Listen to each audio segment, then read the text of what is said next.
Hi guys, আসসালামু আলাইকুম। আজকে আমি এরকম একটি ডেজার্ট দেখাবো যা বানাতে আমি না ওভেনের সুইচ অন করেছি, না কোনো চুলা ব্যবহার করেছি। খুবই সহজ। এর জন্য আমার লেগেছে বিস্কুট। এখানে আমি নিয়েছি এনার্জি প্লাস বিস্কুট। এই বিস্কুটে প্রায় 3টে রুই আমি নিয়ে নিলাম। আর লাগবে আমার কোকো পাউডার। এখানে আমি কোকো পাউডার নিয়েছি 2 চা চামচ। আর লাগবে আমার কলা। এখানে আমি ব্যবহার করেছি 2টি কলা, পাকা কলা, সবরি কলা। আচ্ছা, এই উপাদানগুলো দিয়ে আমি ভালোভাবে ব্লেন্ডারে ব্লেন্ড করে নেব। আর কোনো চিনির প্রয়োজন হবে না, যেহেতু বিস্কুট কলা সবই মিষ্টি। এবং এই যে আমি ডেজার্টটি বানিয়েছি খেতে দুর্দান্ত স্বাদের। এবং ব্লেন্ড করে নেওয়ার পর একটু বিস্কুটের যদি গুঁড়া থাকে সেটা আমরা হাত দিয়ে সুন্দরভাবে মথে নেব। মথে নিলে, আর যেহেতু এতে পানি ব্যবহার করা হয়নি, সুন্দরভাবে মথে নিলে এরকম একটি ডো তৈরি হবে। এরপর আমরা ক্রিম তৈরি করব, এবং এই ক্রিম তৈরি করার জন্য আমাদের লাগবে হুইপ ক্রিম। এখানে আমি 1 কাপ পরিমাণ হুইপ ক্রিম নিয়েছি।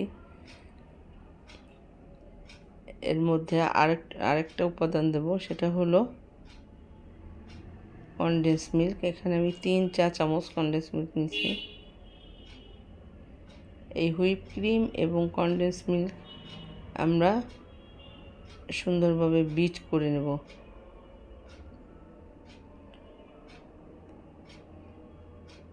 বিশ সেকেন্ড থেকে 30 সেকেন্ড বিট করলেই হয়ে যাবে। এরপর ক্রিমটা এক সাইডে রেখে আমরা যে বিস্কুট দিয়ে একটি ডো বানিয়েছিলাম, সেইটা কোনো ফ্ল্যাট কোনো কিছুর উপর আমরা এটা বিছিয়ে এরকম বেলে নেব। খুব বেশি পাতলা না, মোটামুটি একটু পুরো থাকতে হবে, এবং যেন ফেটে না যায় কোনো দিক, সেদিকে ভালোভাবে খেয়াল করতে হবে। এবং কাজটা খুব যত্নের সহকারে ধীরে সুস্থে করতে হবে।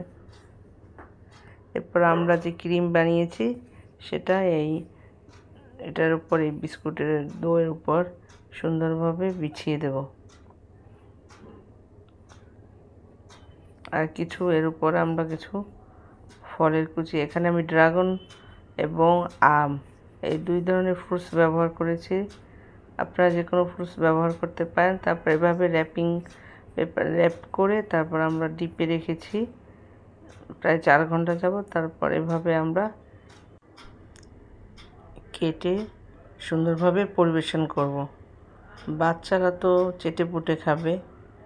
ভালো লাগলে লাইক কমেন্ট দিয়ে সাথে থাকবেন, আর অবশ্যই বাড়িতে ট্রাই করবেন। আল্লাহ হাফেজ।